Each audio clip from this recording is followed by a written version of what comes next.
Merci beaucoup. to have the C'est un president honneur. of Ukraine with us. We've had a lot of good discussions, a lot of good talks. On a bien And I discuté. think progress is being made, very substantial progress in many ways. On a fait d'excellents progrès. Meeting, as you know, just a short while ago with the president of Russia. J'ai rencontré And I le think président there's a russe il y a quelques possibility semaines. that something could come out of it. And today's meeting is very important. We have, I guess, the seven very powerful leaders. Avec from 7 Europe. leaders européens très puissants de l'Europe. Et on va les rencontrer juste après cette réunion. Donc merci, Président Zelensky, d'être ici. Merci beaucoup, Monsieur le Président. Si je peux me permettre, je vous remercie de votre invitation et de vos efforts pour mettre un terme aux morts et à la guerre. Merci donc. J'en profite aussi pour remercier votre femme, la Première Dame, qui a fait beaucoup pour sauver la vie de nos enfants, et puis aussi mon épouse, Première Dame d'Ukraine, vous transmet cette lettre, non pas pour vous, mais pour votre femme. Hein. Voilà, donc c'est un sujet qui est très sensible pour nous. Merci à tous nos partenaires. Merci d'avoir soutenu ce format. Et après notre réunion bilatérale, donc nous avons rencontré les leaders du Royaume-Uni, de France, d'Allemagne, de Finlande, de l'OTAN, à tous nos partenaires qui soutiennent l'Ukraine. Nous les remercions, nous vous remercions, vous, pour cette invitation. Merci beaucoup. Merci d'être venu. Yes, Peter, go ahead. Merci, Monsieur le Président. Monsieur le Président Zelensky, vous dites que la Russie doit mettre un terme à la guerre qu'elle a commencée. Monsieur Trump, vous dites que c'est le président Zelensky de l'Ukraine qui doit mettre un terme à la guerre contre la Russie quasiment immédiatement s'il le veut. Donc c'est quoi la version? Oui, bon, on va avoir ces échanges et si tout se passe bien aujourd'hui, on devrait avoir une trilatérale aussi. Et je pense qu'il y aura une bonne chance de mettre une fin à la guerre si on y parvient. Est-ce que c'est donc la fin du soutien américain à l'Ukraine? Est-ce que ça repose sur les échanges d'aujourd'hui? Non, je ne peux pas dire ça. C'est jamais la fin. Il y a des gens qui meurent. On veut mettre un terme à ça. Donc, non, ce n'est pas la fin du soutien américain, mais je crois qu'on a de bonnes chances d'y parvenir. Ça fait maintenant bientôt 4 ans. Il y a beaucoup de gens qui ont été tués la semaine dernière. Beaucoup. Des millions de personnes ont été tuées. Et beaucoup la semaine dernière. Je ne sais pas trop pourquoi. Un grand nombre. Beaucoup de soldats des deux côtés d'ailleurs. Je sais que le président et moi-même, et je pense que Vladimir Poutine aussi veut que cette guerre se termine. Aujourd'hui, vous avez le président Zelensky à vos côtés. Face à l'Ukraine et à la Russie, qui a les meilleures cartes en main? Je ne peux pas dire ça. Ça, c'est pas ma guerre, hein, c'est la guerre de Joe Biden. C'est vraiment à cause de lui qu'on en est là et nous on veut mettre un terme à cette guerre, on veut mettre un terme à cette guerre pour les Ukrainiens, un peuple ukrainien qui a beaucoup souffert. Monsieur le Président Zelensky, est-ce que vous êtes prêt à continuer à envoyer des troupes ukrainiennes pendant quelques années ou est-ce que vous allez accepter de redessiner vos frontières? Merci pour cette question. Tout d'abord, je dois préciser que nous sommes attaqués tous les jours avec beaucoup de blessés, de morts, des enfants notamment. Un enfant de 1 an et demi a été tué. Donc il faut mettre un terme à cette guerre, arrêter la Russie. Et donc pour cela, nous avons besoin du soutien des États-Unis et de l'Europe. Et nous allons faire tout ce qui est en notre pouvoir pour le faire. Je crois que nous avons déjà montré que nous sommes un peuple fort, soutenu la proposition des États-Unis et du président Trump de mettre un terme à cette guerre par la voie diplomatique.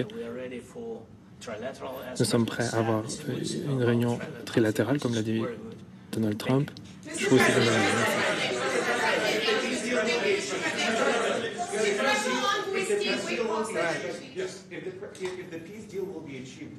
est-ce que vous allez trouver un accord? Et est-ce que vous enverrez des troupes en Ukraine? Nous allons travailler avec l'Ukraine, nous allons travailler avec tout le monde et on va s'assurer que s'il y a une paix, elle sera long terme.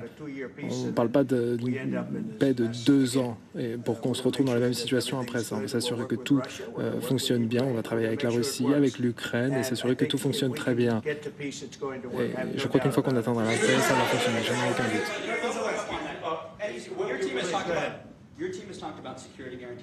Votre équipe a parlé de garanties de sécurité.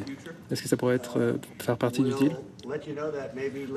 On vous dira peut-être un peu plus tard aujourd'hui. Nous allons rencontrer 7 dirigeants d'organisations et de pays et nous allons les consulter. Ils seront impliqués. Mais en termes de garantie de sécurité, il va y avoir beaucoup de soutien. Il y a une première ligne de défense. L'Europe, elle est là, mais on les aidera aussi. Nous serons impliqués, les États-Unis.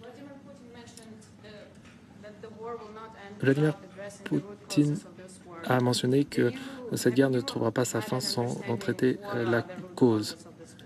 Qu'est-ce qu'il entend par là? La guerre, elle va se terminer. Et quand elle se terminera, ça, je ne peux pas vous le dire. Mais cette guerre va se terminer.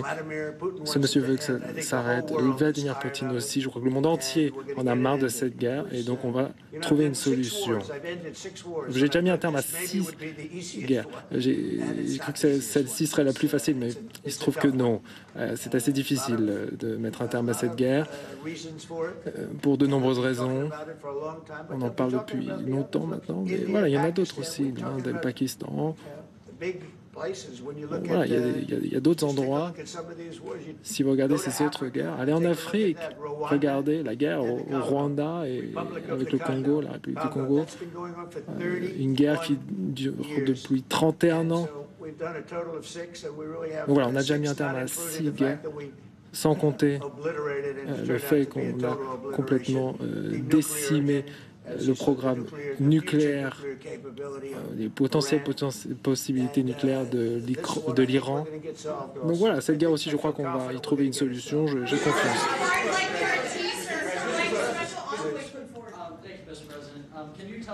Monsieur le Président, pouvez-vous nous en dire davantage sur votre conversation avec les dirigeants européens pour trouver une solution à la guerre? Oui, nous allons rencontrer un groupe de représentants européens, 7 pays puissants, importants, d'excellentes personnes, des amis à moi et à M. Zelensky. Nous allons entendre leurs suggestions, puisque je sais qu'ils veulent la paix aussi. En rouge. Monsieur le Président, vous pensez qu'il est possible pour l'Ukraine et la Russie de trouver une paix durable si les territoires ukrainiens sont annexés par la Russie? Est-ce que ça serait possible? Nous allons trouver une paix durable. Voilà, pour répondre à la première partie de votre question, nous allons trouver une paix durable. J'espère que ça va être immédiatement, j'espère que ça ne va pas se prolonger plus que nécessaire. Et je crois que le monde entier sera très heureux quand cette guerre se terminera. Vous avez publié sur les réseaux sociaux, Monsieur le Président, une lettre très touchante de la Première Dame qui a été offerte au président Poutine, qui appelle à la fin de la guerre pour les enfants et l'avenir des enfants. Pourquoi est-ce que la Première Dame a considéré que cette lettre était nécessaire? Est-ce que c'est parce qu'elle pense que M. Poutine est l'agresseur dans cette guerre? Ou est-ce qu'une même lettre est donnée au président Zelensky? La Première Dame a une idée très claire. Elle a été témoin, comme vous et moi, de choses que d'ailleurs vous ne pouvez pas voir et que nous avons vues. Elle aime beaucoup les enfants. Elle a un fils merveilleux qu'elle aime, peut-être plus que n'importe qui, même moi. Elle aime beaucoup son fils, elle aime les enfants et elle déteste voir ce genre de choses. D'ailleurs, c'est valable pour les autres guerres. Quand elle voit les cœurs brisés des parents, les enterrements, on voit toujours les enterrements à la télé, on veut voir autre chose. Elle a écrit cette très belle lettre que le président Poutine a très bien reçue d'ailleurs. Et oui, elle lui a demandé, elle a dit qu'elle aimerait voir cette guerre se terminer. Elle le dit très simplement, très ouvertement, avec le cœur lourd, car tant de personnes sont mortes. Question pour tous les deux. Pour le président Zelensky, déjà, je dois dire que vous avez un très beau costume. Vous êtes très beau. Oui, je lui ai dit pareil. C'est lui qui vous avait fait une réflexion la dernière fois. Oui, je me souviens du président. Vous êtes très beau dans ce costume. Ma première question J'avais dit que j'aurais le même costume. Oui. Vous avez le même costume que la dernière fois, alors que moi, je me suis changé. Très rapidement. Si la paix est trouvée, est-ce que vous êtes prêt à organiser des élections dans votre pays? Oui, bien sûr. Bien sûr, nous sommes prêts à faire des élections. Et il faut le faire dans les bonnes circonstances. Et il faudra travailler avec le Parlement parce que pendant une guerre, on ne peut pas organiser des élections. Mais si on obtient une sécurité, si on a une trêve totale dans les terres, dans les mers, dans les airs, etc., cela devrait être possible d'organiser des élections démocratiques et légitimes. Vous dites que pendant une guerre, il ne peut pas y avoir d'élections. Je dois dire que vous dites, bah, on est en guerre contre quelqu'un, plus d'élections. Imaginez ça ici. Je me demande ce qui se passerait. D'ailleurs, Monsieur le Président Trump, ça paraît fou de demander, mais pensez-vous que le média américain veut qu'il y ait un accord de paix parce qu'il vous critique tellement depuis le début, les médias américains, alors que vous cherchez la paix? Oui, c'est un phénomène complètement incroyable. On a Moscou, Saint-Pétersbourg, tout le monde dit que j'ai pas trouvé un bon accord. Ce niveau de haine et d'animosité il est absolument incroyable. Bon, on a d'excellents journalistes ici, mais aussi des très mauvais. Je crois qu'on leur dit quoi dire d'ailleurs. Voilà, je résous tellement de guerres et ils n'en parlent jamais. 31, 35, 37, d'autres assez rapidement.